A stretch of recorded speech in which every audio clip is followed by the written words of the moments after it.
감사합니다. 시편 42편 1절부터 11절까지입니다. 시편 42편 1절부터 11절까지.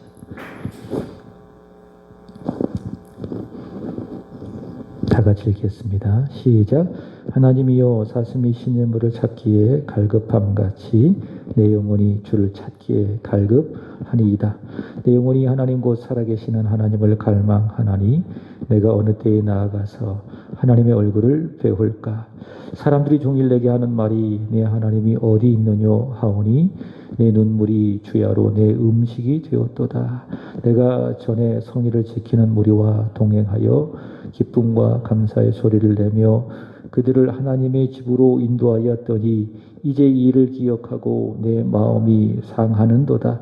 내 영혼아, 내가 어찌하여 낙심하며 어찌하여 내 속에서 불안해하는가. 너는 하나님께 소망을 두라.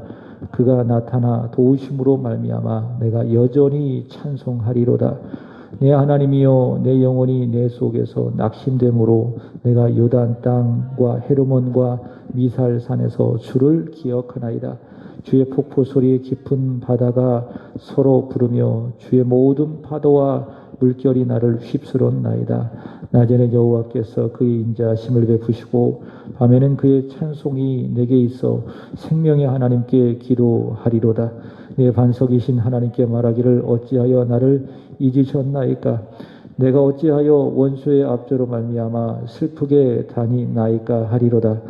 내 뼈를 찌르는 칼같이 내 대적이 나를 비방하여 늘 내게 말하기를 내 하나님이 어디 있느냐 하도다. 내 영혼아, 내가 어찌하여 낙심하며 어찌하여 내 속에서 불안해하는가. 너는 하나님께 소망을 두라. 나는 그가 나타나 도우심으로 말미암아 내 하나님을 여전히 찬송하리로다. 아멘. 오늘 이 자리에 나오신 여러분들을 환영합니다. 함께 따라서 합니다. 금요기도회 잘 되고 있습니다. 더 부흥할 줄로 믿습니다. 더 부흥할 줄로 믿습니다. 네, 여러분이 계셔서 금요기도회 잘 되고 있습니다. 그리고 앞으로도 더욱더 부흥될 줄로 믿습니다. 갈수록 모이는 게 어려워지고요. 또 예배 드리는 것도 쉽지가 않아집니다.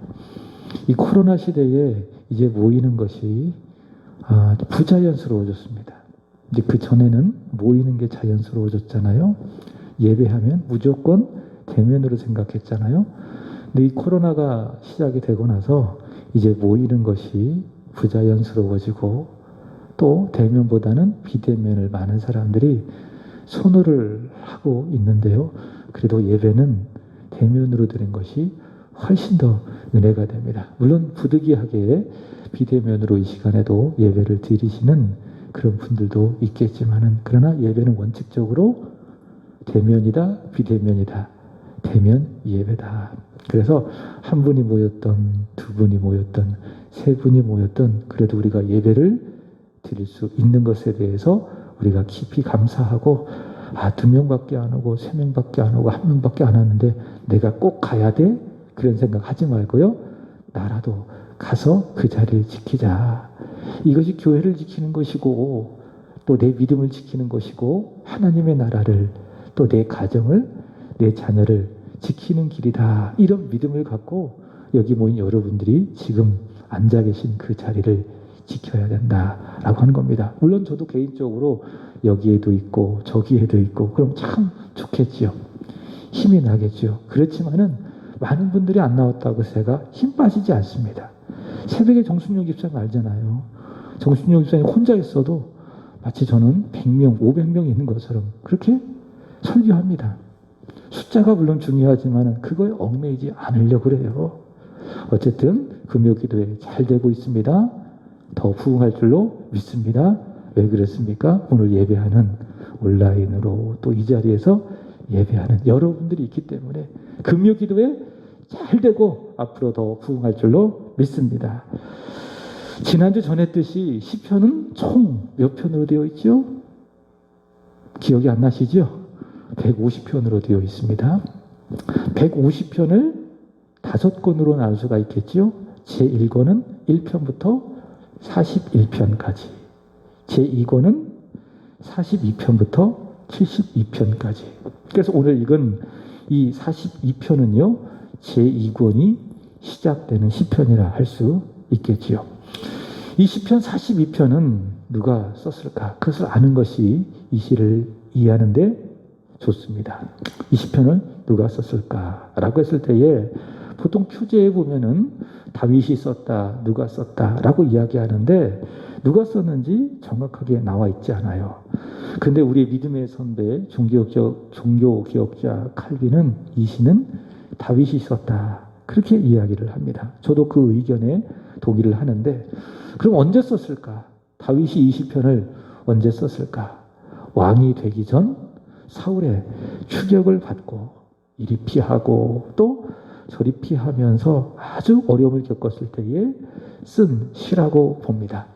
그러니까 다윗의 일생에 있어서 힘들었던 시기를 두 가지로 나눌 수가 있어요. 왕이 되기 전과 또 후. 왕이 되기 전 가장 힘들었던 때가 언제였을까요? 사울의 추격을 받았을 때에. 그렇다면 왕이 되고 나서 가장 힘들었을 때가 언제일까요? 아들 압살롬이 반란을 일으키고 쫓겨날 때에, 압살롬의 추격을 받을 때에, 그때 다윗은 가장 힘들었겠지요. 근데 대부분 다윗의 많은 좋은 시들이, 은혜로운 시들이 바로 그 시기에 쓰여졌다라고 하는 겁니다. 인생의 가장 힘들었던 그 시기에 하나님의 살아계심과 임재를 깊이 느끼고 또 그분으로부터 하나님의 은혜를 많이 받으니까는 이 놀라운 은혜로운 그런 시가 다윗의 입을 통해서 성령으로 말미암아 증거된 것이죠. 그러므로 여러분, 우리 인생의 가장 힘든 시기는 기회입니다. 믿습니까? 기회입니다. 왜냐하면 그 시기에 하나님이 더 우리에게 큰 은혜를 주시기 때문에, 이전에 알지 못했던 더 큰 은혜, 더 큰 사랑을 우리에게 주시기 때문에 우리 인생의 어려움의 시간은, 고통의 시간은 위기가 아니라 은혜 받는 때다, 은혜 받는 기회다. 여러분이 그렇게 아시고요, 힘든 시기일수록 더 하나님을 붙들고 하나님께 기도하고 하나님 예배하는 그 일에 힘을 쓰시기를 주님의 이름으로 축복합니다. 다윗이요, 왕이 되기 전에 이 사울의 추격을 받았을 때에 참 힘들었다, 정말 힘들었다라는 것을 이 시편을 보면 알 수가 있어요. 3절 하반절에 보면 이런 말씀이 있습니다. 내 눈물이 주야로 내 음식이 되었도다. 어떤 말인지 이해가 되시죠? 눈물을 얼마나 많이 흘렸는지, 낮에도 눈물을 흘리고 또 어두운 밤에도 눈물을 헝 흘리니 눈물이 마를 날이 없는 것이죠. 그래서 뺨에서 주룩주룩 흐르는 그 눈물이 다윗이 먹는 음식이 될 정도로 정말 다윗은 지금 슬픔 속에서 힘든 시간을 보내고 있는 것이죠. 또 5절의 말씀을 보시기 바랍니다. 함께 읽어보겠습니다. 시작. 내 영혼아, 내가 어찌하여 낙심하며 어찌하여 내 속에 불안해하는가? 너는 하나님께 소망을 들아 그가 나타나 도우심으로 말미암아 내가 여전히 찬송하리로다. 자, 이 말씀을 본다면 다윗은 지금 심리적으로 마음이 어때요? 낙심했어요. 낙심. 그리고 불안해하고 있습니다. 마음이 무너졌어요. 떨어질락 마음심. 그러니까 마음이 떨어졌다. 마음이 무너졌다. 소위 말해서 멘탈이 붕괴가 된 거지요. 멘탈이 붕괴가 되니 불안한 거죠. 난 앞으로 어떻게 살아갈까? 내 인생을 제대로 살아갈 수가 있을까?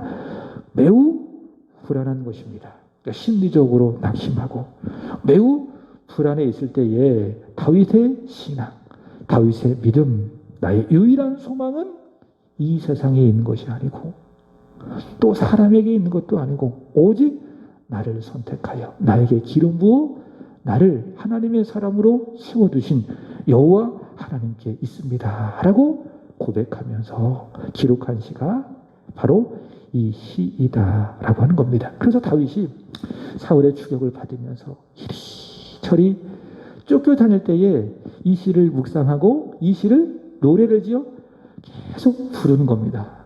여러분 그럴 때가 있지 않겠습니까? 여러분 인생을 살아가면서 힘들 때에 있었어요? 없었어요? 있었겠지요. 지금도 이 힘든 시간을 보내는 분들이 있는지 모르겠지만 그렇게 힘들 때마다 여러분 각자가 부르는 그런 찬송이 있잖아요. 이제 그런 찬송 하나쯤 있으면 참 좋겠다. 그런 생각이 들어요. 저는 개인적으로 이제 목회자이기 때문에 이 사명에 대해서 조금 힘들고 또 목회를 하다가 어려움이 있으면은 이 찬송을 불러요. 비바람이 앞길을 막아도 나는 가리 주의 길을 가리 이 찬송을 불러요. 여러분도 힘들 때에 내 개인적으로 하나님 앞에 부를 수 있는 그런 찬송이 있어야 되는 겁니다. 그리고 그 찬송을 통해서 힘을 얻게 되는 것이죠. 오늘 이 시편을 기록한 다윗이 그랬다. 사울에 의해서 위협을 받고 또 추격을 받을 때에 얼마나 힘들었습니까? 주야로 눈물이 흘러 그 눈물이 내 먹는 음식이 되었고 또 마음이 낙심되었고 극도의 불안감을 느끼고 바로 그때에 이 다윗이 이 시편을 부르면서 노래를 부른 거예요. 그리고 나는 하나님을 소망합니다. 나의 유일한 소망은 하나님께 있습니다. 이렇게 이게 다윗은 불렀던 것이죠. 그래서 이 찬양을, 이 노래를 부르고 힘을 얻었기 때문에 훗날 다윗이 왕이 되었을 때에 과거 자신이 왕이 되기 전에 불렀던 이 노래를 그 하나님의 이 성막을 섬기는 레위인들에게 가르친 겁니다. 그리고 레위인들로 하여금 이 찬송을 계속 부르면서 하나님을 섬기게 하면서 우리의 유일한 소망은 오직 하나님께 있습니다. 라는 사실을 레위인들을 통해서 온 이스라엘 백성들이 알게 하신 것이죠. 자, 표제를 보시면은 고라 자손은 누구인가 하면 레위인들을 말하는 겁니다. 하나님의 성막을 가장 가까이에서 섬기는 사람들인데 이 사람들이 하는 일이 무엇이었는가 하면 노래를 부르는 거예요. 그러니까 찬양을 부르는 사람들이에요. 그러니까 이스라엘 백성들 앞에서 성막을 섬기면서 찬양을 부르면서 하나님께 영광이 되어지고 또 성도들에게 이스라엘 백성들에게 은혜를 끼쳤던 사람들이 누구다? 고라 자손. 바로 이 고라 자손이 다윗이 어려운 시기에 불렀던 이 노래 우리의 유일한 소망은 오직 하나님께 있습니다라고 하는 이 노래를 부르면서 하나님께는 영광이 되어지고 온 이스라엘 백성으로 하여금 어둠 속에서도 절망 속에서도 소망의 하나님을 바라보게 한 그 시. 바로 이 시가 바로 오늘 시편 42편의 말씀이다 라고 하는 것입니다. 그래서 이 시편은 우리가 그냥 곡조 없이 쭉 읽었지만은 여기 보세요. 뭐라고 이야기합니까? 이것은 노래다. 그래서 멜로디가 있는 일종의 노래라고 하는 것이죠. 멜로디를 가진 노래. 바로 이 시편이 42편이다. 자, 이것이 노래인 것이 이 시편에는 후렴구가 있어요. 후렴구는 무엇인가 하면 반복되는 말입니다. 후렴구가 어디에 있는가 하면 5절에 있어요. 그리고 11절에 있어요. 5절과 11절의 내용이 똑같죠. 조사 하나 안 틀리고 똑같은 것을 볼 수가 있습니다. 우리가 앞서 찬양 하나 불렀지 않았겠습니까? 나 주님의 기쁨 되기 원하네. 이 찬양을 쭉 부르면서 후렴구가 있잖아요. 내가 원하는 한 가지 주님의 기쁨이 되는 것. 내가 원하는 한 가지 주님의 기쁨이 되는 것. 이게 후렴구잖아요. 마찬가지로 이 시편 42편의 후렴구가 무엇입니까? 내 영혼아 어찌하여 내가 낙심하며 내 속에서 어찌하여 불안해하는가? 내 하나님께 소망을 두라.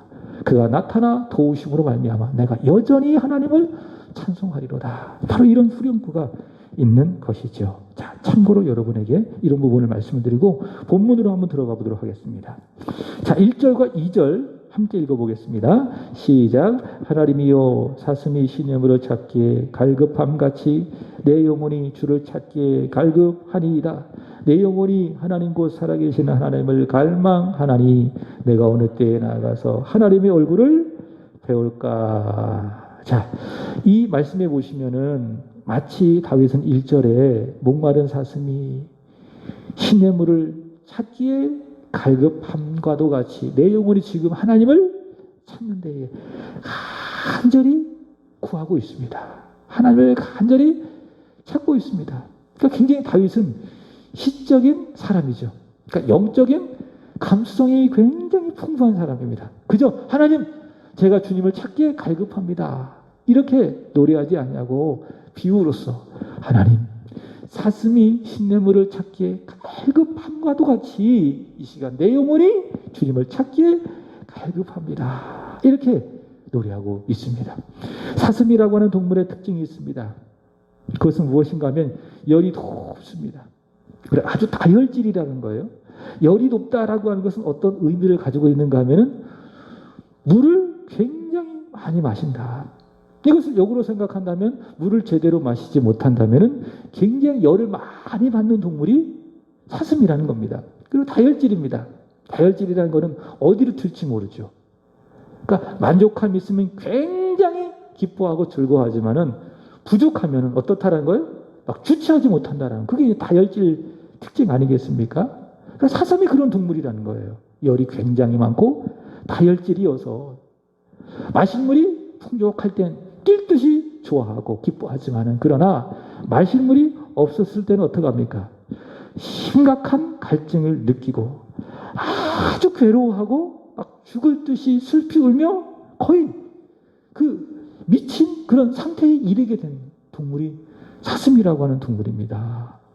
그 사슴이 목이 말랐을 때 어때요? 막 미친 듯이 막 힘들어하면서 슬퍼하면서 막 마실 물을 막 찾아대는 거예요.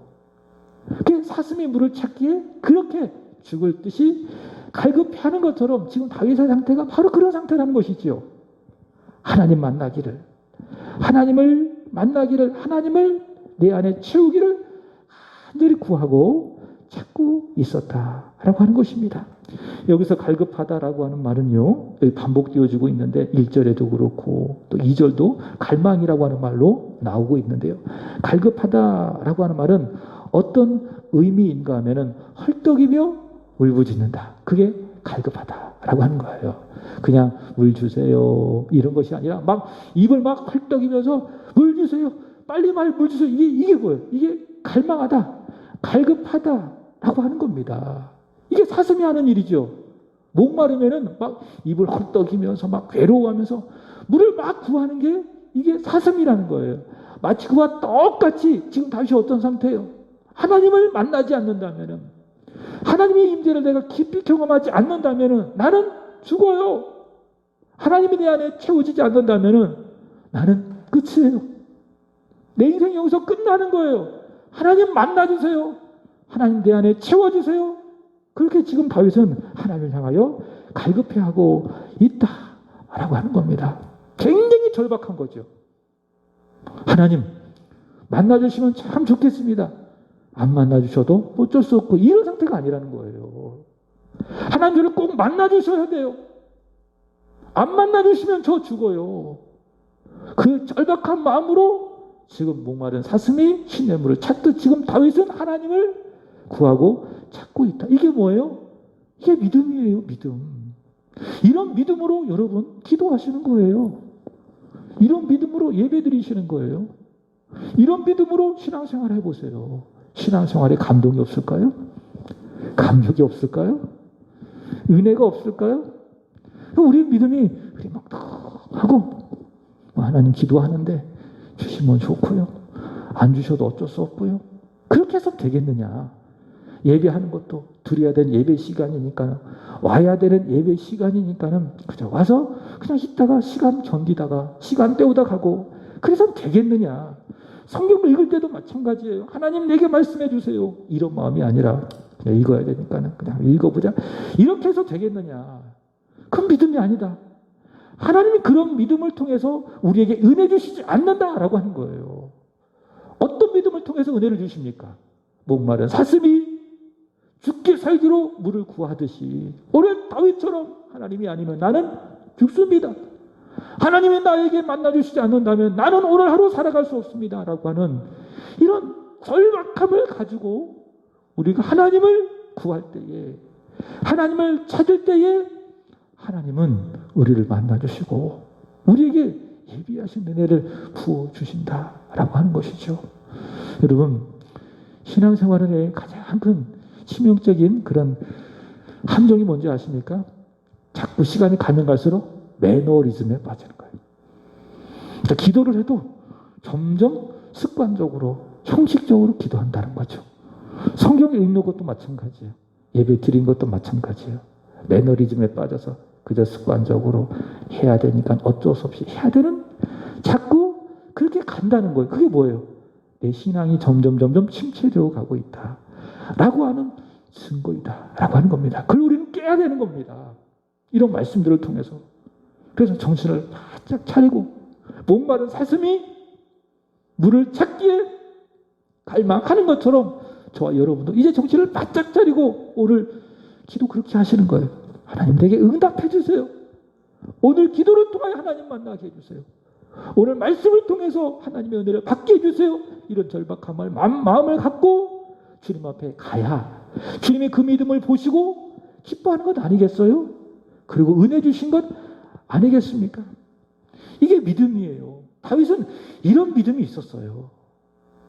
그가 인생을 살아가면서 실수도 많이 하고 실패도 많이 하고 죄도 많이 지었지만 그러나 하나님이 다윗을 보시고 기뻐하신 이유는, 하나님이 다윗을 보고 내 마음에 합한 사람이라고 인정하신 이유는 이것 때문이에요. 늘 하나님과의 관계 속에서 간절하게, 아주 열렬하게 목마른 사슴이 시냇물을 찾아 헤매듯이 하나님을 끊임없이 구하고 하나님을 찾았기 때문에 하나님이 아니면 나는 끝입니다. 하나님 안 만나주시면 나는 살 수가 없습니다라고 하는 이런 믿음이 있었기 때문에 하나님은 그런 다윗을 기뻐하시고 내가 이새의 아들 다윗을 보리 내 마음에 합한 자라, 그렇게 다윗을 칭찬하시고 인정을 해 주셨다라고 하는 것이죠. 자, 그런데 오늘 본문 다윗이 그런 귀한 믿음, 이런 믿음이 있어도요, 다윗에게는 이해할 수 없는 인생의 큰 고난이 있었다라는 것을 알 수가 있습니다. 다윗이 특별한 죄를 지은 것도 아닙니다. 다윗이 어떤 잘못을 한 것도 아닙니다. 그러나 사울은 집요하게 그것과 상관없이 다윗을 핍박했고 자신의 권력을 사적으로 유혹해서 대대적으로 다윗을 잡기 위해서 다윗을 추격했고, 자, 그런 다윗을 보자, 이유 없이 고난을 당하고 있는 다윗을 보자 사람들이 했던 말이 있어요. 우리 3절 읽어보겠습니다.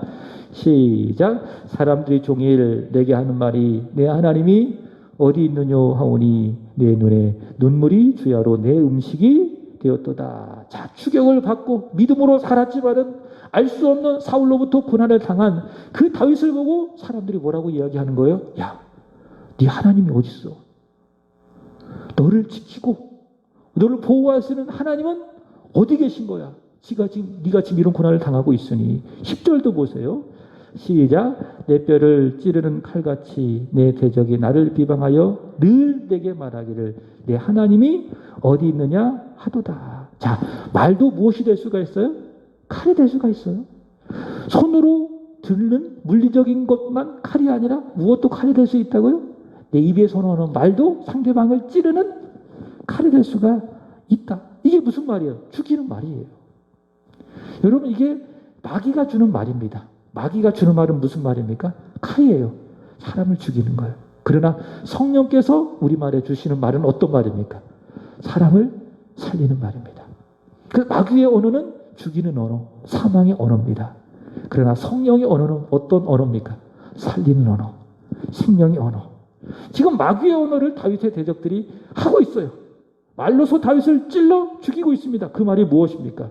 네 하나님이 어디 있느냐? 네 하나님이 어디 있느냐?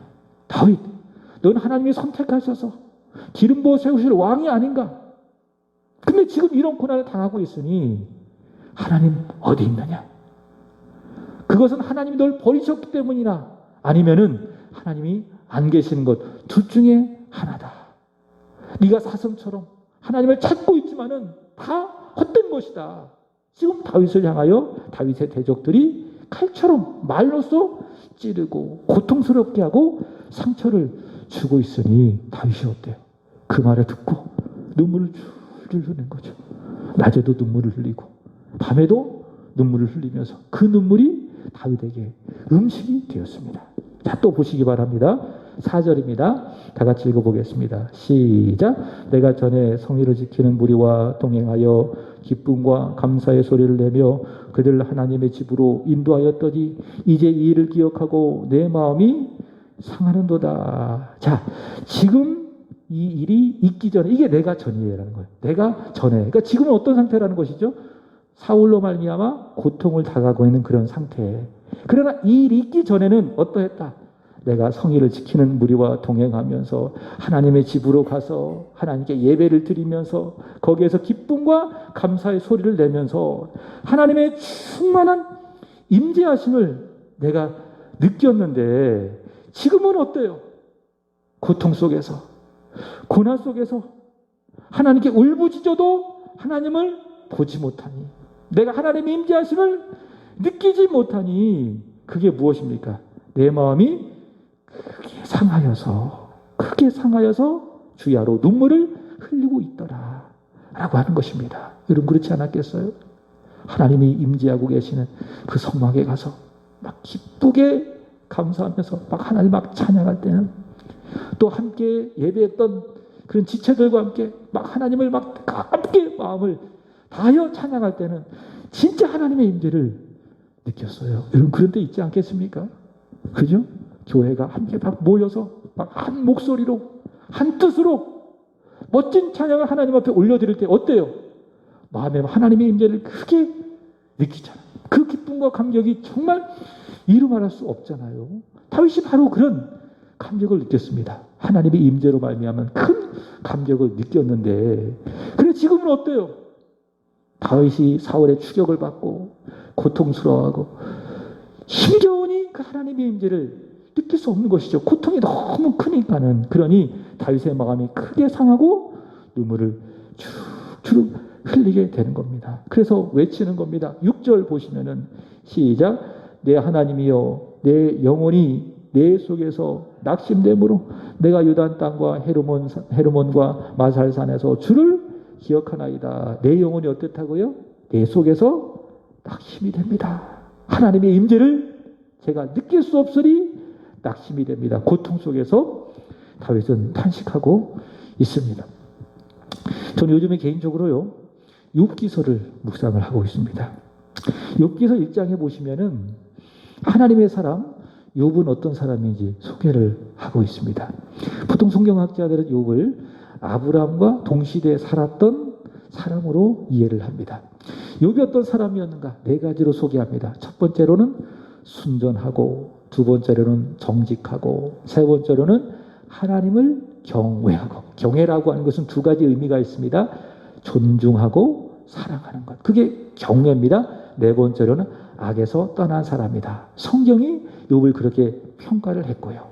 또 하나님도 욥을 그렇게 4가지로 인정했습니다. 순전하고 정직하고 하나님을 경외하고 악에서 떠난 사람이라고 하나님도 욥을 그렇게 인정을 했습니다. 근데 그런 욥에게 아주 감당할 수 없는 그런 인생의 고통이 찾아옵니다. 하나님께서 주셨던 그 재산이 한순간에 다 사라지고, 또 하나님께서 주셨던 그 자녀들이 한순간에 이해할 수 없는 고통 속에서 죽음을 당하고, 사랑하는 아내도 그런 욥을 보면서 이래도 당신의 순전함을 지키겠는가? 하나님을 욕하고 죽으라 라고 다윗을 향하여 이야기를 하고, 또 다윗의 욥을 향하여 이야기하고, 또 욥의 건강도 다 잃어버리지 않았겠습니까? 온 몸에 종기가 나고 악창이 나서 기왓장을 긁고 긁어야만 하는 그런 참혹한 인생의 큰 고난을 당하게 되는 것입니다. 여러분 보십시오. 욥이 믿음이 없어서 당하는 고난입니까? 욥의 세 친구들의 말처럼 욥이 특별한 죄를 지었기 때문에 이런 고난을 당하는 것입니까? 아닙니다. 잘못 살았기 때문에, 믿음이 없기 때문에, 특별한 죄를 지었기 때문에 고난을 당한다? 욥의 경우는 아니에요. 그럼 왜 욥에게 이런 고난이 찾아왔는가? 욥기서를 쭉 읽다가 보면은 하나님에게 그 답이 있는 것을 볼 수 있습니다. 하나님은요, 욥의 믿음이 더 순전해지길 원했어요. 다시 말해 불순물이 하나도 없는 정금같이 되기를 원했다. 욥의 믿음이, 물론 하나님이 오실 때 순전하고 정직하고 경외하고 악에서 떠나는 그런 믿음이 있었지만은, 그러나 그 믿음 그 이상으로 정말 깨끗하고 순전한 정금과도 같은 그 믿음을 갖기를 원했다라고 하는 것이죠. 그래서 하나님께서는 사단으로 하여금 욥에게 고난을 허용하시는 것입니다. 물론 성경을 보면은 우리가 잘못해서 우리가 죄를 지어서 고난을 당하고 고통을 당하는 경우도 많이 있지만요. 그러나 그게 절대적인 것이 아니에요. 내가 죄가 없음에도 불구하고 내가 잘못이 없음에도 불구하고 맞고 이야기한다면 그렇게 믿음 좋고 기도도 열심히 하고 예배도 잘 드리고 하나님을 잘 섬기고 있음에도 불구하고 우리 인생 가운데 고난이 있다 없다? 있다. 오히려 죄를 많이 지은 사람, 잘못 사는 사람보다 더 많은 인생의 고난이 우리에게 찾아올 수 있다 없다? 있다라고 하는 거예요. 누구를 통해서 배워요? 욥을 통해서 배우는 거예요. 오늘 본문에 나온 다윗도 마찬가지예요. 다윗은 어떤 사람이라고 했어요? 믿음의 사람이라고 했어요. 하나님이 보실 때에 내 마음에 합한 믿음의 사람이라고 이야기했어요. 1절과 2절에서 확인하고 있던 것처럼 사슴이 시냇물을 찾아 갈급함과 같이 늘 하나님을 끊임없이 생명 다해 갈망했던 사람이었어요. 그런 다윗에게도 왜 이런 고통이 주어졌는가? 알 수 없는, 이해할 수 없는 왜 이런 고통과 고난이 주어졌는가? 사람들의 말에 하나님의 부재를 느끼며 눈물을 흘릴 수밖에 없는, 그래서 그 눈물이 주야로 음식이 될 수밖에 없는 이런 마음의 큰 고통과 근심이 왜 찾아왔는가라고 하는 것이지요. 왜 그렇습니까? 말씀을 드렸죠. 하나님은 더 높은 차원의 믿음, 그 믿음을 갖게 하기 위해서 하나님께서 다윗에게 이런 고난을 허락하셨다라고 하는 겁니다. 그래서 이 고난이라고 하는 것은 다윗에게 있어서 하나님이 그만큼 다윗을 사랑하신 증거예요.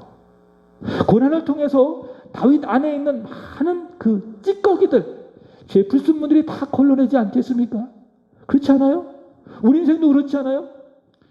인생 고난이 없어 봐요. 소위 말해서 꽃길만 걷고 인생의 탄탄계로만 걸어봐요. 그럼 사람이요, 죄인이기 때문에 어떻게 되는지 아십니까? 교만해집니다. 그 교만해집니다. 죄인이기 때문에 그래요. 사람은 가만히 놔두잖아요. 평탄하잖아요. 그러면 죄의 잡초들이 막 무성하게 풀처럼 솟아납니다. 죄인이기 때문에 그래요. 그럼 고난이 닥쳐오잖아요. 그럼 어떻게 하는지 아십니까? 겸허해집니다. 겸손해집니다. 그게 사람입니다. 그래서 기도하지 않는 사람들이 막 기도하러 나오고 막 눈물을 흘려 하나님께 기도하고, 무슨 증거죠?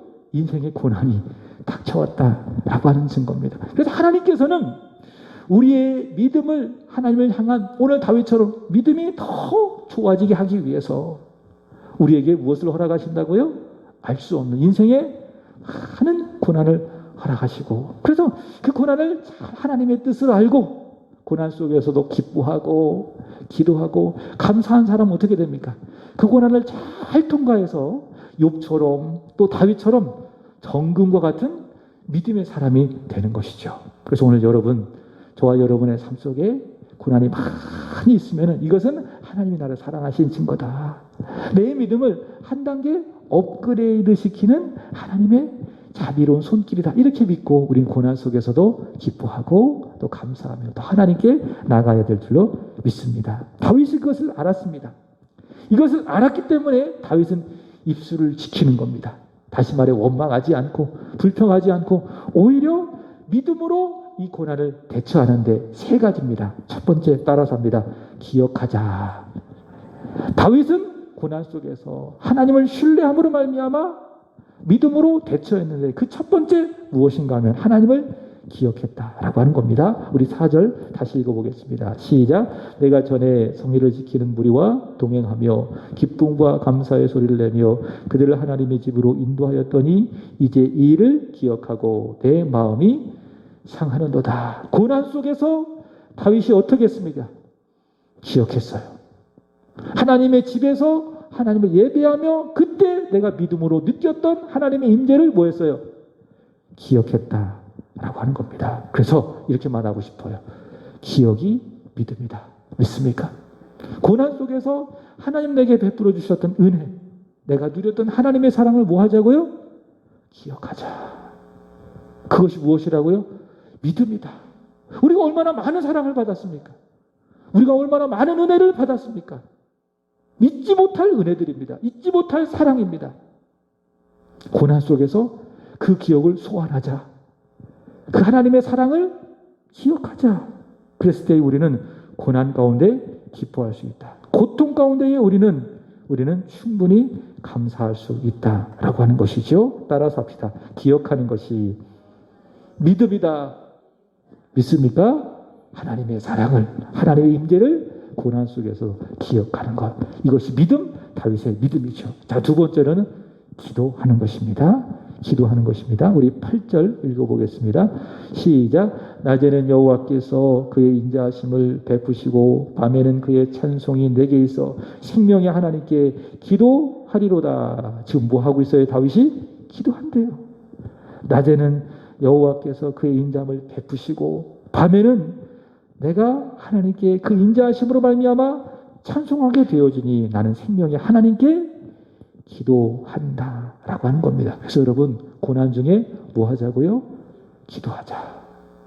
첫 번째 고난 중에 하나님의 역사와 은혜와 사랑과 하나님의 임재를 기억하고, 두 번째로는 살아계신 하나님, 생명을 주신 그 하나님께 뭐 하자고요? 기도하자라고 하는 겁니다. 다시 8절 하반절의 말씀에 보시면은 우리가 기도하는 어떤 하나님이신가? 생명의 하나님.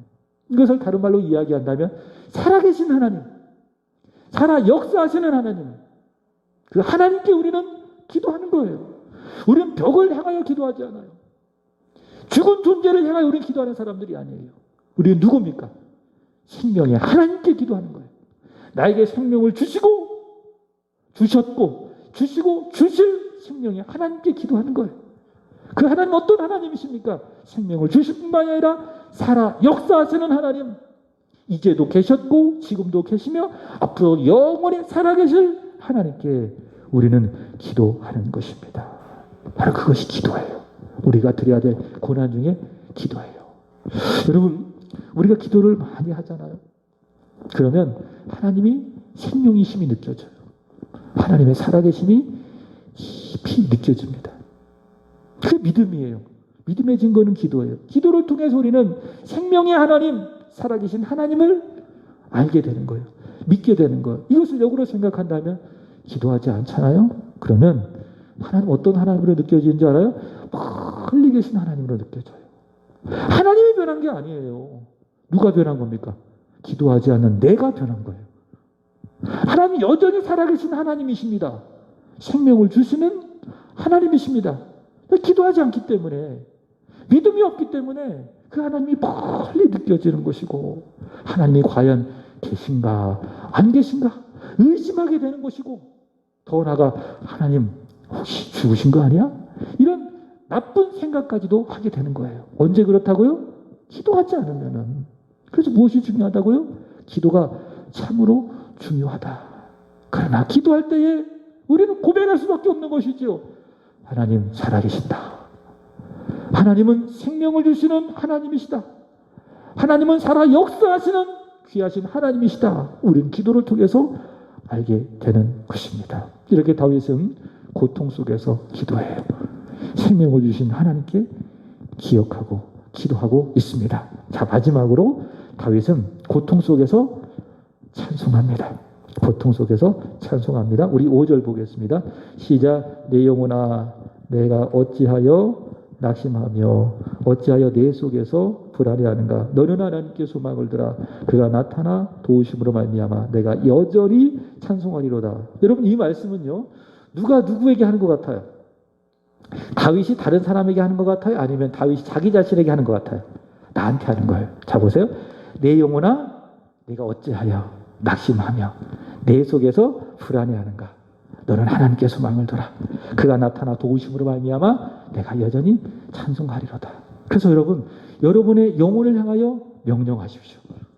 선포하십시오. 여러분이 낙심할 때마다, 여러분의 불안해할 때마다 오늘 다윗처럼 믿고 선포하십시오. 내 영혼아 어찌하여 낙심하는가. 내 영혼아 어찌하여 불안해하는가. 하나님께 소망을 둬라. 그가 나타나 너를 도울 것이다. 너는 하나님을 찬송하라. 뭐 하자고요? 내 영혼을 향하여 선포하시는 겁니다. 이게 믿음입니다. 시편에 이런 기도들이 의외로 많이 있습니다. 누구한테 명령하는 거라고요? 나한테 명령하는 거예요. 그러니까 다른 사람한테 이렇게 저렇게 말하지 말고 나만 잘하면 되는 겁니다. 내 영혼만 잘 되면 되는 겁니다. 선포하십시오. 내 영혼은 어찌하여 낙심하냐? 내 영혼은 어찌하여 불안해하느냐? 너는 하나님께 소망을 두라. 하나님이 나타나 너를 도우실 것이다. 너는 여전히 찬송하게 될 것이다. 우리 자신을 향하여, 우리 영혼을 향하여 뭐 하시는 거예요? 믿음으로 선포하시는 겁니다. 믿음대로 됩니다. 선포한 대로 반드시 이루어질 줄로 믿습니다. 다윗은 찬송하는 거예요. 하나님을 기억하고 생명의 하나님께 기도하고 마지막에는 뭐 하는 겁니까? 자신에게 소망을 주신 하나님, 나타나 도와주시는 그 하나님을 찬송하게 되는 것입니다. 그래서 여러분, 고난 속에서도, 이해할 수 없는 고통 속에서도 하나님을 신뢰하는 사람은 하나님의 임재를 기억하고 생명의 하나님께 기도하잖아요. 그러면 그 하나님이 풍성해지는 거예요. 내 속에서, 내 영혼에. 그리고 하나님께 소망을 두고 그 마지막이 무엇입니까? 주님의 높고 위대하심을 내 영혼이 찬양합니다. 마지막은 찬송이 되는 것입니다. 이렇게 다윗은 인생의 고통과 고난 속에서 하나님을 더욱 믿으며 하나님을 더 신뢰하며 하나님을 기억하고 생명의 하나님께 기도하고 소망을 주시는 하나님, 나타나 도움을 주시는 하나님께 찬양을 하고 있습니다. 여러분, 말씀을 마칩니다. 이 다윗의 하나님은 여러분 그리스도 예수 안에서 저와 여러분의 하나님이신 줄로 믿습니다. 그는 생명의 하나님이십니다. 우리를 나타나 도우시는 하나님이신 줄로 믿습니다. 우리에게 소망을 주시는 하나님이신 줄로 믿습니다. 그 하나님 이 시간 저와 여러분을 도우십니다. 이 자리에 모인 여러분들을 도우십니다. 오늘도 온라인으로 예배하는 여러분을 도우시는 줄로 믿습니다. 그 하나님을 잊지 마시고 마음으로 기억하시고 그 생명의 하나님께 더 간절히 기도하여 하나님을 만나는, 하나님의 응답을 받는 여러분 되시기를 주님의 이름으로 축복합니다. 기도하겠습니다. 하나님, 이 시간 다윗의 시를 통하여 우리에게 귀한 은혜 주셔서 감사합니다. 우리의 믿음을 더 온전하게 하시려고 하나님께서 우리의 인생 가운데 허락하시는 많은 고난들, 숱한 인생의 아픔들 저희를 잘 감당하기를 원합니다. 그 고통 속에서도 고난 속에서도 목마른 사슴이 시냇물을 찾아 헤매이듯이 저희들 하나님을 간절히 구하고 찾게 하여 주옵소서. 인생의 고난 속에서도 하나님, 우리가 만났던 하나님의 임재를 잊지 않고 기억하게 하여 주시고 생명의 하나님께 부르짖어 기도하게 하여 주시고 그리할 때 우리에게 소망을 주시고 나타나 도우시는 하나님을 바라보며 하나님을 찬송하는, 하나님께 영광 돌리는 우리의 입술로 저희들이 되게 하여 주시옵소서. 이후에도 찬양하는 그 시간 하나님의 강력한 임재가 오늘 이 자리에 그리고 온라인으로 예배하는 우리 성도들의 마음과 그 자리에 임하여 주시옵소서. 예수 그리스도의 이름으로 기도합나이다. 아멘. 저희 함께 찬양하고 기도드리겠습니다. 목마른 사슴 찬양합니다.